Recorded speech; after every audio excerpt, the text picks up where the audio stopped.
Llegaron con luces parpadeantes, gritando órdenes para que me tirara al suelo. Pero esa no era la forma en que comenzó esta historia. Mucho antes de las sirenas. Antes de las demandas y los titulares. Solo había un granero rojo. Un camino de grava y una promesa que le hice a mi esposa. ¿Paz? Me llamo Javier Ruiz. Soy el fiscal general de Andalucía. Aunque la mayoría de las mañanas por aquí. Soy solo un hombre con una pala y un cubo de pienso. Así es como un pedazo de tierra tranquila se convirtió en un campo de batalla por vallas. Orgullo y la ley misma. La mañana que lo inició todo fue uno de esos amaneceres que te engañan haciéndote creer que el mundo es amable. El viento andaluz se movía lento y seco a través del pasto, trayendo el aroma de olivos y heno fresco.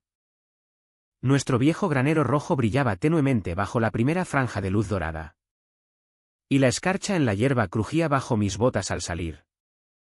Por unos largos respiros. Todo lo que veía, el ganado aún somnoliento cerca de la valla. Los girasoles que Elena plantó inclinados bajo el rocío, parecía exactamente la paz que le prometí cuando dejamos la ciudad. Me puse mi chaqueta vaquera raída. La que me ha acompañado en más inviernos de los que quiero contar. Y empujé la puerta del porche. Las tablas crujieron bajo mi peso. Un sonido que prefería a los pisos pulidos de mi antigua oficina en Sevilla.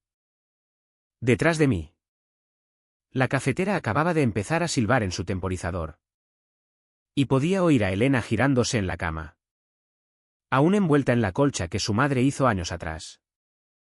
Pensé en las décadas a mis espaldas, tribunales.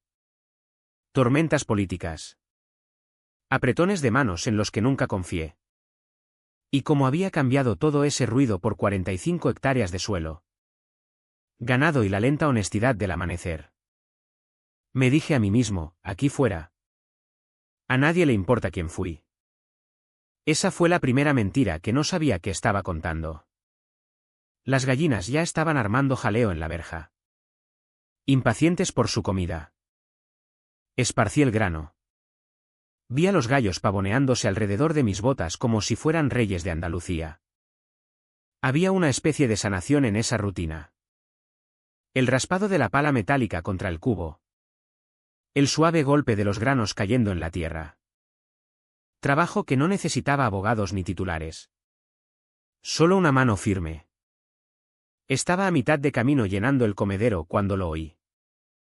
Un rumor bajo y distante viniendo del camino de grava más allá de nuestra verja. Levanté la vista y vi un par de faros quietos en la niebla. Con el motor al ralentí. Nada inusual. Me dije. Los caminos rurales ven muchos camiones parando por direcciones. Pero este se quedó el tiempo suficiente para que lo notara. Levanté una mano en un saludo vecinal. El vehículo se alejó sin señal. Lento al principio. Luego desapareció detrás de los olivos como si lo hubieran pillado haciendo algo que no debía. 2 noches antes. Elena me había dicho que había oído el zumbido tenue de un dron fuera cerca del atardecer. Me reí. Le dije que probablemente era un chaval del pueblo probando un juguete nuevo. Pero de pie allí esa mañana con el cubo de pienso en la mano. Capté un destello fugaz de metal sobre la línea de árboles. Algo flotando justo el tiempo suficiente para ser visto. Luego alejándose rápidamente. Un hombre que pasó su vida leyendo expedientes judiciales y cazando mentirosos aprende a no ignorar ojos que no pertenecen. Para cuando el sol superó el horizonte. Elena salió a unirse a mí. Con una taza de café calentando sus palmas. Su bata ondeaba en la brisa. Y por un momento. La preocupación en su rostro se suavizó bajo la luz. No olvides la valla norte. Dijo. Su voz aún llevando el silencio de la mañana. El viento ha sido duro con ella. Asentí y prometí revisarla después del desayuno. Pero se quedó un latido más. Su mirada derivando hacia el camino donde había estado el coche. Javier. ¿Alguna vez sientes que alguien nos está vigilando aquí fuera? Preguntó en voz baja. Me reí para tranquilizarla. Un sonido que se sintió más ligero de lo que realmente sentía. Y dije, ¿aquí fuera? Solo son los ciervos los que nos vigilan. Ella sonrió ante eso. Pero la pregunta quedó en el aire mucho después de que entráramos. Más tarde esa mañana, mientras me dirigía a la valla norte, vi un sobre blanco liso encajado entre las tablillas de nuestra verja principal. Sin sello. Sin dirección de remitente. Solo mi nombre escrito en marcador negro grueso, Javier. Dentro había un aviso doblado sellado con tinta dorada que decía, División de Cumplimiento Comunitario de Olivo Alto. Citación de cortesía. La carta alegaba que estaba violando estándares de cumplimiento visual. Que nuestro granero rojo interrumpía la paleta neutral del barrio. Me reí por lo bajo. El granero había estado allí durante décadas antes de que Olivo Alto siquiera existiera. Tiré el papel en el asiento del pasajero de mi camioneta y volví al trabajo de la valla. Pero al alejarme, sentí un pequeño nudo apretándose en mi pecho. Quienquiera que hubiera metido ese aviso por la verja ya había cruzado una línea sin llamar. Elegí ignorarlo, convenciéndome de que no era más que un vecino quisquilloso con demasiado tiempo libre. Mirando atrás, ese delgado pedazo de papel fue el primer tiro de advertencia. Si lo hubiera tratado como más que una molestia, quizás la tormenta que siguió no nos hubiera golpeado tan fuerte o tan pronto. Esa carta en la verja debería haber sido el final. Pero 2 días después, aprendí que solo era el comienzo. Los problemas no siempre llaman fuerte. A veces aparecen con lápiz labial y un portapapeles. 2 mañanas después de que apareciera ese extraño sobre, Elena me llamó al porche. Un Lexus plateado se había detenido en nuestra verja, con polvo arremolinándose detrás. Una mujer bajó. De unos 50 y tantos. Cabello rubio platino cortante que captaba la luz del sol como acero pulido. Caminaba con la barbilla levantada como si el camino de grava fuera su pasarela privada. En una mano llevaba una carpeta encuadernada en cuero. En la otra, unas gafas de sol que se puso con lentitud teatral. «¿Señor Ruiz?», preguntó. Su voz suave pero afilada como cristal. «Soy Isabel Vargas, presidenta de la Asociación de Vecinos de Olivo Alto. ¿Necesitamos discutir sus problemas de incumplimiento?». Me limpié las manos en los vaqueros, aún polvorientos de las tareas matutinas, y bajé los escalones. «Mi propiedad no forma parte de Olivo Alto», dije con calma. «Entonces me temo que se equivoca al pensar que tiene jurisdicción aquí». Su sonrisa no llegó a sus ojos. Su granero rojo es visible desde la carretera principal de nuestra comunidad. Rompe el estándar de color uniforme. Hemos enviado avisos. Inclinó la cabeza hacia la camioneta donde aún yacía el viejo sobre en el salpicadero. Y esperamos una corrección oportuna. Casi me reí. «Señora, ese granero ha sido rojo desde antes de que su urbanización tuviera una sola casa. Si ofende la paleta neutral de su asociación, sugiero que planten setos más altos». Detrás de ella, un hombre con una camisa polo planchada impecablemente se movió incómodo. Isabel lo presentó como Carlos López, su vicepresidente, quien asintió sin mirarme a los ojos. Otra figura se quedó junto al coche, Marta Ruiz, jefa de su supuesto comité de seguridad, garabateando en un pequeño cuaderno sin decir una palabra. Elena salió a mi lado, descansando una mano en mi brazo. «¿Hay algún problema aquí?», preguntó. La sonrisa de Isabel se tensó. «Solo si se niegan a cooperar». Mantuve mi voz calmada. «A menos que tengan una orden judicial. Están invadiendo propiedad privada. Me gustaría que se marcharan ahora». Las gafas de sol de Isabel volvieron a su lugar como un escudo. «Oirán de nuestra división de cumplimiento», dijo. Luego giró sobre sus talones. El Lexus levantó una estela de polvo al alejarse. Por un rato. Elena y yo nos quedamos allí escuchando el motor desvaneciéndose. Ella suspiró. No va a dejarlo pasar. ¿Verdad? No. Dije en voz baja. Y yo tampoco. Esa tarde. Llegaron 3 cartas más. Cada una más gruesa que la anterior. Una me multaba con 500 euros por vallado no registrado. Otra citaba 300 euros por colocación indebida de ganado. La última era un aviso amenazando con acciones adicionales si no repintaba el granero en 10 días. Las quemé en la chimenea después de la cena. Ver las llamas enroscarse alrededor del sello dorado se sintió mejor de lo que debería. Pero una pequeña parte de mí se preguntaba hasta dónde estaba dispuesta a empujar Isabel Vargas. Mis años en política me habían enseñado que la gente ebria de pequeño poder rara vez se detiene en el primer sorbo. Durante la semana siguiente, noté nuevos hábitos alrededor de la finca. Un SUV aparcado al otro lado del camino que nunca parecía recoger a nadie. Marta Ruiz con sus binoculares garabateando desde detrás del seto. Incluso un par de vecinos que reducían la velocidad solo para tomar fotos del granero. Elena pilló a uno y saludó. Se alejaron sin una palabra. Por la noche, el aire aún olía a olivos lleno. Sin embargo, la tierra ya no se sentía completamente nuestra. Empecé a sentir que la pintura roja del granero no era el verdadero problema. Se trataba de control. De alguien tratando de estirar una regla más allá del lugar donde debía detenerse. Había pasado décadas luchando por leyes dentro de edificios de mármol. Nunca pensé que tendría que pelear la misma batalla por un poste de valla y una puerta de granero. Pero las cartas seguían llegando. Y pronto no solo enviarían papel. La carta debería haber sido lo peor. Pero los problemas tienen una forma de probar los bordes antes de romper la verja. Y pronto, el papel se convirtió en algo más. Comenzó con las pequeñas cosas.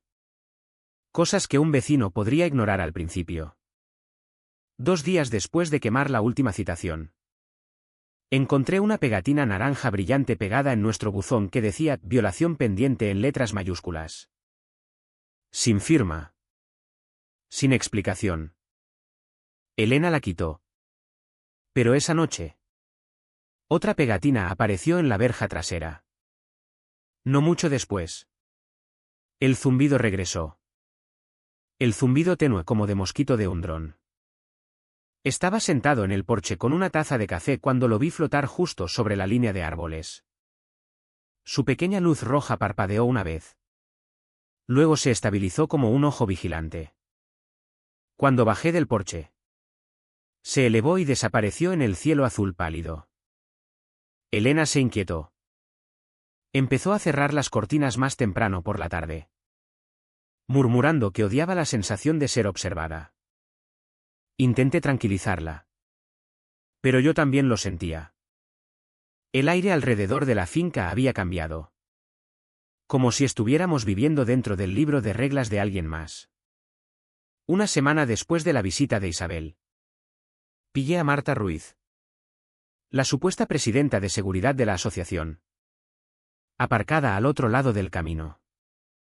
Tenía un par de binoculares apoyados contra la ventana y un pequeño cuaderno espiral equilibrado en el volante. Cuando me acerqué a la verja y levanté una mano en saludo, se sobresaltó como una niña culpable. Dejó caer los binoculares y se alejó, con los neumáticos escupiendo grava detrás. Esa noche, me senté en la mesa de la cocina, girando una taza de café lentamente entre mis manos. Creo que esto ya no es sobre el granero, dije. Elena levantó la vista de su teléfono. ¿Entonces de qué se trata? ¿Control? Respondí. Una mujer como Isabel no le gusta que le digan no. El granero es solo una excusa. Unas noches después, un SUV blanco sin marcar se quedó al ralentí fuera de nuestra línea de valla durante casi 20 minutos. Nadie bajó. Nadie bajó una ventana. Cuando Elena salió al porche con su teléfono levantado para tomar una foto, El SUV se alejó en la oscuridad sin faros. A la mañana siguiente, recibí algo nuevo. Un sobremanila grueso en el buzón sellado División de Cumplimiento Comunitario. Aviso final. El papeleo dentro me acusaba de colocación no autorizada de ganado e incluía una foto granulosa en blanco y negro de mi propio ganado pastando cerca del arroyo. Alguien había estado lo suficientemente cerca para tomar esa foto de noche. Me recosté en mi silla y miré la foto por un largo minuto. Fue entonces cuando me di cuenta de que esto ya no eran solo quejas vecinales. Era vigilancia. Conduje al pueblo para hablar con el secretario del ayuntamiento sobre estas supuestas citaciones. El secretario, un hombre que conocía desde hace años, pasó las páginas y frunció el ceño. Javier, estas no valen ni el papel en el que están impresas. No existe tal división de cumplimiento comunitario en este municipio. Se inclinó un poco hacia adelante, bajando la voz. Los de Olivo Alto. Sí. Recibimos llamadas sobre ellos de vez en cuando. Esa Isabel Vargas dirige ese lugar como su propio reino pequeño. Le agradecí y conduje a casa despacio, con el sobre en el asiento del pasajero como una piedra presionando mis pensamientos. Era una cosa ondear binoculares desde el borde del camino. Era otra forjar un sello oficial y acechar la propiedad de un hombre de noche. Esa tarde, instalé 2 luces con sensor de movimiento a lo largo del camino de entrada y comprobé los cerrojos 2 veces antes de acostarme. Elena se quedó a mi lado mientras apretaba el último tornillo. Vine aquí para cultivar girasoles, susurró. Ahora siento que vivimos bajo asedio. No supe qué decir a eso. Todo lo que pude ofrecer fue una promesa que esperaba poder cumplir. Nadie cruza esa verja sin responder ante mí primero. Las señales estaban todas allí, los drones, las fotos, los avisos falsos. Había pasado mi vida advirtiendo a jurados que los pequeños crímenes crecen dientes si los ignoras. Solo no esperaba aprender esa lección de nuevo en mi propio patio trasero. Pensé que lo peor que podían hacer era acosarnos con papel y cámaras. Pero esa ilusión terminó una mañana polvorienta andaluza al amanecer, cuando el sonido de motores rodó por mi camino de entrada como una tormenta rompiendo sobre tierra seca. Era justo pasado las 7 en un sábado. El sol aún no había quemado el rocío de la hierba. Y yo estaba fuera cerca del granero esparciendo pienso para las gallinas. El aire olía a grano y tierra húmeda. Pacífico de una manera que no había sentido toda la semana. Entonces lo oí. El gruñido distante de más de un motor. Neumáticos pesados crujiendo grava. Al principio pensé que podría ser un vecino trayendo heno. Pero el sonido vino rápido. Demasiado rápido para trabajo de finca. Me giré hacia el camino principal justo cuando una camioneta negra giró del carril de grava, seguida por 2 sedanes Crown Victoria descoloridos. El tipo de coches que solían usar los viejos cruceros policiales. Los 3 vehículos bajaron por mi camino de entrada en una nube de polvo. Luces rojas y azules parpadeando desde barras montadas en el salpicadero. Mi corazón latió una vez en mi pecho. No por miedo, sino por el shock de ver mi tranquila finca de repente iluminada como una escena de crimen. Elena vino corriendo al porche en sus zapatillas de casa, protegiéndose los ojos contra el polvo. Javier. ¿Qué está pasando? Levanté una mano para decirle que se quedara atrás. Aún no estaba seguro de con qué estaba lidiando. La camioneta patinó hasta detenerse a 10 metros del granero. 3 hombres saltaron fuera con chalecos tácticos negros estarcidos con las palabras División de Cumplimiento Comunitario. Las letras se inclinaban ligeramente como si las hubieran planchado a prisa. Su equipo parecía oficial a primera vista. Fundas. Radios enganchadas en sus hombros. Incluso un par de esposas colgando del cinturón de uno. Pero cuanto más miraba, más equivocado se sentía. Botas desparejadas. Sin parches municipales. Sin etiquetas de nombre. Uno de ellos, alto y ancho de hombros con una perilla recortada, ahuecó un megáfono en su boca. Javier Ruiz. Tírate al suelo con las manos detrás de la cabeza. Estás arrestado por violar códigos de seguridad comunitaria y resistir la jurisdicción de la asociación. Por un latido. Solo lo miré. La absurdidad de las palabras atascándose en mi garganta. Códigos de seguridad comunitaria. Grité de vuelta. Esta es mi tierra. ¿De qué jurisdicción hablan? El hombre avanzó un paso, su chaleco crujiendo al moverse. Esta es tu última advertencia. Cumple. Lentamente dejé el cubo de pienso y levanté las manos a la altura de los hombros. No por miedo, sino porque quería que Elena viera que estaba calmado. Antes de dar otro paso, dije: muéstrenme su orden. Y espero que esté firmada por un juez real. No por su presidenta de asociación. Otro de los hombres metió la mano en un bolsillo lateral y sacó una hoja de papel arrugada. La agitó hacia mí. Pero no se acercó lo suficiente para que la leyera. Incluso desde donde estaba, podía ver que carecía de sello o firma. Saqué mi teléfono del bolsillo.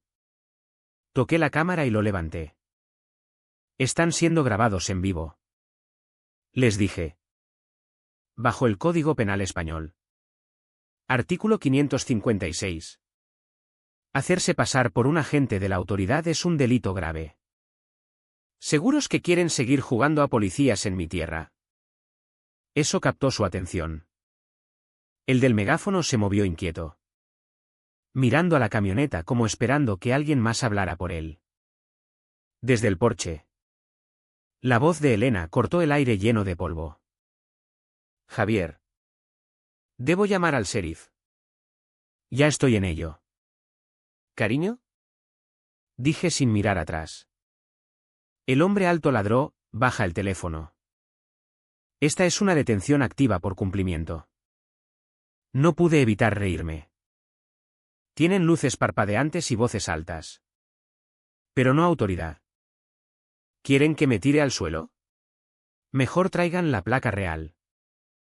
Avanzaron de todos modos. Botas crujiendo en la grava. Me quedé quieto. Pies plantados en la tierra. Mi pulso estable. Aunque el aire entre nosotros se había vuelto eléctrico. La situación se intensificó rápidamente. Los falsos agentes intentaron acercarse. Pero la llegada de la Guardia Civil, alertada por Elena, cambió todo. Los hombres fueron detenidos en el acto por usurpación de funciones públicas. Un delito serio en España. Isabel Vargas negó cualquier implicación al principio. Pero las pruebas, incluyendo correos electrónicos y transferencias bancarias, la vincularon directamente. Resultó que había contratado a estos impostores para intimidarme, creyendo que su posición en la asociación la protegía. Pero el verdadero peligro acechaba en las sombras. Miguel Serrano. Un antiguo corrupto al que yo había procesado años atrás por soborno y extorsión. Había salido de prisión antes de tiempo gracias a un tecnicismo. Él era el cerebro detrás de la escalada, los drones, las fotos nocturnas. Incluso el paquete bomba que explotó en el pasto. Diseñado para aterrorizar sin matar inmediatamente. Pero con potencial letal. Miguel había aliado con Isabel, usando los fondos de la asociación para financiar su venganza personal contra mí. Por haberlo enviado a la cárcel. La finca se convirtió en un sitio vigilado. Instalamos cámaras adicionales. Y la Guardia Civil patrullaba regularmente. Elena y yo pasábamos noches en vela, con el rifle cerca, escuchando cada crujido. Un amanecer gris. El paquete apareció en el porche, una caja marrón sin etiquetas. Llamamos a los artificieros, quienes confirmaron que era un explosivo casero. La detonación controlada sacudió las ventanas, pero salvó nuestras vidas. Días después. Vallas cortadas. Ganado suelto y grafitis en el granero, no ganarás. Ruiz. La pintura goteaba como sangre bajo la luna. La escalada llevó a un juicio en el Tribunal Provincial de Sevilla. Testifiqué contra Isabel y Miguel, exponiendo la conspiración, fraude, acoso, suplantación y terrorismo doméstico. El juez disolvió la asociación por corrupción, condenando a Isabel a 15 años y a Miguel a cadena perpetua revisable. Ganamos una indemnización civil de más de 1 millón de euros de los activos incautados. Semanas después, la paz regresó. Elena replantó girasoles. Y yo reparé el tractor. Vecinos que antes callaban vinieron a ayudar a repintar el granero, añadiendo un mural, un mazo judicial aplastando una placa falsa de asociación. Con las palabras no me posees. Propiedad. Justicia. Libertad. Un asado comunitario selló la reconciliación, con risas reemplazando sirenas. En el porche, bajo las estrellas andaluzas, Elena susurró, prométeme paz ahora. Tomé su mano, tienes mi palabra. La lucha nos había enseñado que la justicia a veces lleva botas de campo. Y que nadie puede robar tu paz si la defiendes con la ley en la mano.